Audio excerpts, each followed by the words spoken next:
നിബന്ധന മാറ്റത്തിൽ ചർച്ചകൾ നടക്കാനുള്ള സാധ്യതയേക്കാൾ ഒരു പുതിയ മുഖം എന്ന രീതിയിൽ ഒരു റീബ്രാൻഡിങ്ങിന് CPIM ഈ സമ്മേളനത്തോടെ തയ്യാറാകുമെന്നാണ് ഞാൻ കരുതുന്നത്. കാരണം ഒന്നാം പിണറായി സർക്കാരോ രണ്ടാം പിണറായി സർക്കാരോ ആയിരിക്കില്ല അടുത്ത ഭരണ തുടർച്ച ലക്ഷ്യമിട്ടുകൊണ്ട് അവർ മുന്നോട്ട് വെക്കാൻ പോകുന്ന ബ്രാൻഡ്. അപ്പോൾ ഉറപ്പാണ് LDF ആ ക്യാച്ച് വേർഡ്സ് ഒക്കെ മാറും. ഒരു റീബ്രാൻഡിങ്ങിലൂടെ ഭരണം നിലനിർത്താൻ കഴിയുകയുള്ളൂ. അതിന് കേന്ദ്രത്തിലെ നരേന്ദ്രമോദിയെ കുറച്ചൊക്കെ പഠിക്കാനൊക്കെ ശ്രമിക്കുന്നുണ്ട്, എങ്ങനെയാണ് എവിടെയൊക്കെയാണ് എക്സസൈസ് ചെയ്തത് എന്നുള്ളത്. കാരണം മഹാരാഷ്ട്രയിൽ നഷ്ടപ്പെട്ട ഭരണം അവർ തിരിച്ചുപിടിക്കുന്നത് എങ്ങനെയാണ് എന്ന് കേരളത്തിലിരുന്ന പിണറായി വിജയനും CPIM കൃത്യമായി ഒബ്സർവ് ചെയ്തതാണ്. മഹാരാഷ്ട്രയിൽ നിന്ന് വലിയ തിരിച്ചുവരവ് മാസങ്ങൾക്കുള്ളിൽ കൊണ്ടുവരാൻ അവർക്ക് സാധിച്ചിട്ടുണ്ട്. അപ്പോൾ അതുപോലെ കേരളത്തിൽ ഏതെങ്കിലും സീറ്റുകൾ നഷ്ടമാവുകയാണെങ്കിൽ ആ നഷ്ടം നികത്താനായി തങ്ങൾക്ക് പിടിക്കാൻ കഴിയുന്ന സീറ്റുകൾ, ഇപ്പോൾ കോൺഗ്രസിന് ഇപ്പോൾ കിട്ടിയിരിക്കുന്ന സീറ്റുകൾ അടുത്ത തെരഞ്ഞെടുപ്പിലും അവർക്ക് നിലനിർത്താൻ കഴിയുമെന്ന് നമുക്ക് അസ്യൂം ചെയ്യാൻ കഴിയില്ല.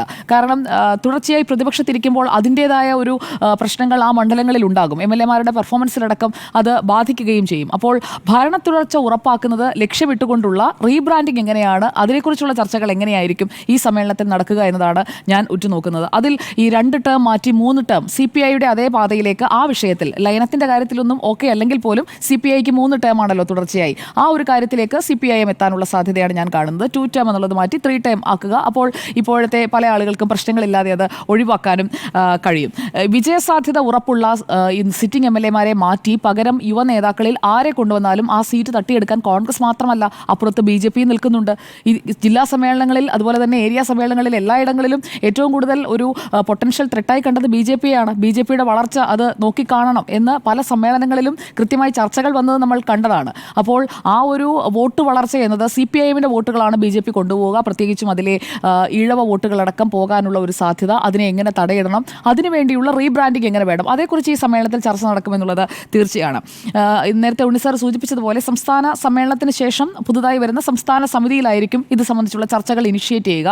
അതാണ് നമ്മൾ കാണാറുള്ള പതിവ്. അതിനുശേഷം മേൽഘടകങ്ങളിലേക്ക് ചർച്ച പോകുന്നു എന്നത്. അതുപോലെ തന്നെ ഈ പ്രായപരിധി എന്ന് പറയുന്നതൊക്കെ അതൊക്കെ വേണോ, അതൊക്കെ ഇനിയും വേണ്ട കാര്യമാണോ? കാരണം ഒരാൾക്ക് എത്ര വരെ പെർഫോം ചെയ്യും, പൊളിറ്റിക്സിൽ അങ്ങനെ ഒരു റിട്ടയർമെൻറ്റ് ഏജ് വേണോ എന്ന കാര്യത്തിൽ ഒരു പക്ഷേ ചർച്ച നടന്നേക്കാം. കാരണം പൊളിറ്റിക്സിലുള്ള പൊളിറ്റീഷ്യൻസ് റിട്ടയർ ആവുന്നില്ലല്ലോ, അവരുടെ മരണത്തോടു കൂടി മാത്രമേ അവരുടെ റിട്ടയർമെൻറ്റ് സംഭവിക്കുന്നുള്ളൂ. കാരണം പൊളിറ്റിക്കലി ആക്റ്റീവായി നിൽക്കാനേ ഏത് രാഷ്ട്രീയക്കാരനും ആഗ്രഹിക്കുകയുള്ളൂ. അപ്പോൾ അത് CPIM-നുള്ളിൽ ഒരു നിബന്ധന വെച്ച് 75 വയസ്സാകുമ്പോഴേക്കും ഒരു നിർബന്ധിത വിരമിക്കൽ കൊടുക്കണോ എന്ന രീതിയിൽ നേരത്തെ തന്നെ അഭിപ്രായങ്ങൾ ഉണ്ടായിരുന്നു. കാരണം VS അച്യുതാനന്ദൻ അടക്കം മുഖ്യമന്ത്രിയാകുന്നത് ഏത് പ്രായത്തിലാണ് എന്നതുകൂടി നമ്മൾ ഓർക്കണം.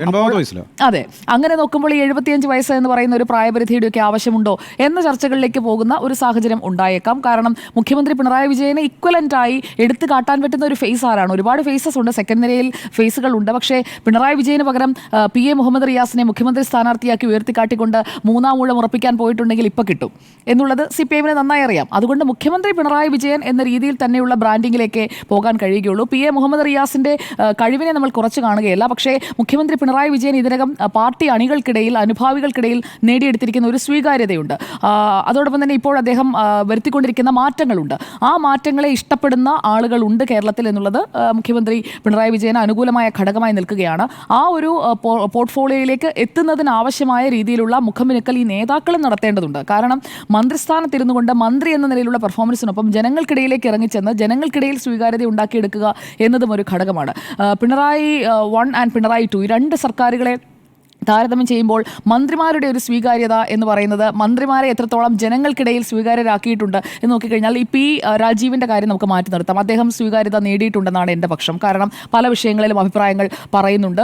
വളരെ ആക്റ്റീവായി നിൽക്കുന്ന മിനിസ്റ്ററാണ്. PA മുഹമ്മദ് റിയാസും ഒരു പരിധിവരെ പ്രത്യേകിച്ചും ടൂറിസം വകുപ്പിൻ്റെ കാര്യത്തിൽ ഇനിഷ്യേറ്റീവുകൾ കൊണ്ടുവരികയും ഇടപെടുകയും ചെയ്യുന്നുണ്ട്. പൊതുമരാമത്ത് മന്ത്രി എന്ന നിലയിൽ അദ്ദേഹം ശ്രമിക്കുന്നുണ്ട്. എന്നാൽ പൂർണ്ണതയിലേക്ക് എത്തണമെന്നുണ്ടെങ്കിൽ ഈ ദേശീയപാതയുടെ കംപ്ലീഷൻ അടക്കമുള്ള കാര്യങ്ങൾ, അതിനുശേഷം സംസ്ഥാന പാതകളിലെ നവീകരണം കൂടി അതേ ലെവലിൽ കൊണ്ടുവരിക എന്നത് PA മുഹമ്മദ് റിയാസിന്റെ മുന്നിലുള്ള ഒരു വലിയ വെല്ലുവിളിയായി തന്നെ നിൽക്കുന്നുണ്ട്. കാരണം അടുത്ത സർക്കാരിലേക്ക് പോകുന്നതിന് മുൻപ് സംസ്ഥാനത്തെ പാതകളൊക്കെ കുണ്ടും കുഴിയും ഇല്ലാതെ നമുക്ക് എല്ലാവർക്കും യാത്ര ചെയ്യാൻ പാകത്തിൽ എല്ലാം ഒരേ രീതിയിൽ അന്താരാഷ്ട്ര നിലവാരത്തിലേക്ക് എത്തിക്കുക എന്നത് മുഹമ്മദ് റിയാസിന്. കാരണം ഈ കമ്പാരിസൺ വരും. ദേശീയപാത കണ്ടില്ലേ, ദേശീയപാത ഭൂമി ഏറ്റെടുത്ത് കൊടുത്തു എന്നതുകൊണ്ട് മാത്രമല്ല, പാതയുടെ നിലവാരം അളക്കപ്പെടും. 2026 തെരഞ്ഞെടുപ്പിൽ ദേശീയപാതയുടെ നിലവാരവും സംസ്ഥാന പാതയുടെ നിലവാരവും തമ്മിലുള്ള ഒരു കമ്പാരിസൺ ഉറപ്പായും വരും. അപ്പോൾ മന്ത്രി എന്ന നിലയിൽ PA മുഹമ്മദ് റിയാസ് ഒരുപാട് കാര്യങ്ങൾ ചെയ്തിട്ടുണ്ടെങ്കിലും അദ്ദേഹത്തിന്റെ അവസാന പ്രോഗ്രസ് റിപ്പോർട്ടിലേക്ക് വരുമ്പോൾ ഇതാണ് ഏറ്റവും പ്രധാന ഘടകമായി നിൽക്കുക. അപ്പോൾ കുറേ സമയമെടുത്ത് കുണ്ടും കുഴിയുമായി കിടക്കുകയാണ് പാതയെങ്കിൽ അവിടെ ആ മാർക്ക് പോകുമെന്നുള്ളത് ഉറപ്പാണ്.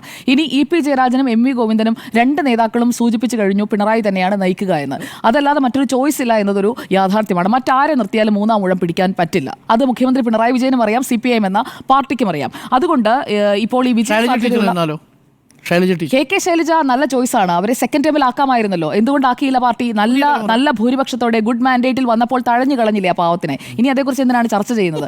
അപ്പോൾ കെ ശൈലജയെ ആക്കണമെന്നുണ്ടെങ്കിൽ രണ്ടാമത്തെ ടേമിൽ ആക്കണമായിരുന്നു. അതിന് പകരം പിണറായി വിജയനിൽ തന്നെ 99 നിൽക്കുമ്പോഴും പിണറായി വിജയൻ മതി എന്ന് തീരുമാനിക്കുന്ന പാർട്ടിയാണല്ലോ. അപ്പോൾ പിന്നെ കെ ശൈലജയെ ഇനി തിരിച്ചു കൊണ്ടുവരുമെന്നൊക്കെ ഒരു നിൽക്കക്കള്ളി ഇല്ലാതെ വന്നു കഴിഞ്ഞാൽ വനിതാ മുഖ്യമന്ത്രി എന്നൊക്കെ പറഞ്ഞ് ഉയർത്തി കാട്ടുമായിരിക്കാം. എങ്കിലും പിണറായി വിജയൻ എന്ന എം വി ഗോവിന്ദനും ഇ.പി. ജയരാജനും മാധ്യമങ്ങൾക്ക് നൽകുന്ന ബൈറ്റുകൾ അത് കൃത്യമായ സൂചനയോട് കൂടിയുള്ള ബൈറ്റായി തന്നെയാണ് നമ്മൾ കാണേണ്ടത്. എന്തായാലും എം വി ഗോവിന്ദൻ സംസ്ഥാന സെക്രട്ടറി സ്ഥാനത്തും തുടരാനുള്ള സാധ്യതയാണ് നമ്മൾ കാണുന്നത്. ചുരുക്കി പറഞ്ഞു കഴിഞ്ഞാൽ പ്രത്യേകിച്ച് ഒരു മാറ്റവും ഈ പാർട്ടിയിൽ ഉണ്ടാകുന്നതായി ഞാൻ കാണുന്നില്ല. കാരണം ഇതേ രീതിയിൽ തന്നെ എല്ലാ തൽസ്ഥിതി തുടരും. അതായത് സംസ്ഥാന സെക്രട്ടറിയായി എം വി ഗോവിന്ദനും മുഖ്യമന്ത്രി സ്ഥാനാർത്ഥിയായി സിറ്റിംഗ് മുഖ്യമന്ത്രി പിണറായി വിജയനും അതുപോലെ തന്നെ മന്ത്രിസഭയിൽ ഒരു പകുതിയൊക്കെ മാറ്റുമായിരിക്കും. പക്ഷേ പകുതി തുടരും. എന്നിട്ട് ഈ പഴയ ആളുകളിൽ കെ ശൈലജയടക്കമുള്ള ആരെങ്കിലുമൊക്കെ റീപ്ലേസ് ചെയ്യുമായിരിക്കും. പ്രത്യേകിച്ചും ആരോഗ്യമന്ത്രിയൊക്കെ റീപ്ലേസ് ചെയ്യാനായിട്ടുള്ള സാധ്യത വളരെ കൂടുതലാണ്. എന്തായാലും അങ്ങനെയുള്ള ന്യൂ പ്ലസ് ഓൾഡ് ആ ഒരു മിക്സിലേക്ക് വരികയാണെന്നുണ്ടെങ്കിൽ കുറച്ചുകൂടി നന്നായിരിക്കും. മൂന്നാം ടൈം കൃത്യമായ റീബ്രാൻഡിങ് വേണം. അല്ലാതെ മൂന്നാം ഊഴം പിടിക്കാൻ കഴിയില്ല. കാരണം അപ്പുറത്ത് കോൺഗ്രസ് മാത്രമല്ല, കോൺഗ്രസിനെ മാത്രം നോക്കി മുന്നോട്ട് പോയി കഴിഞ്ഞാൽ അത് തെറ്റായ സ്ട്രാറ്റജിയാണ്.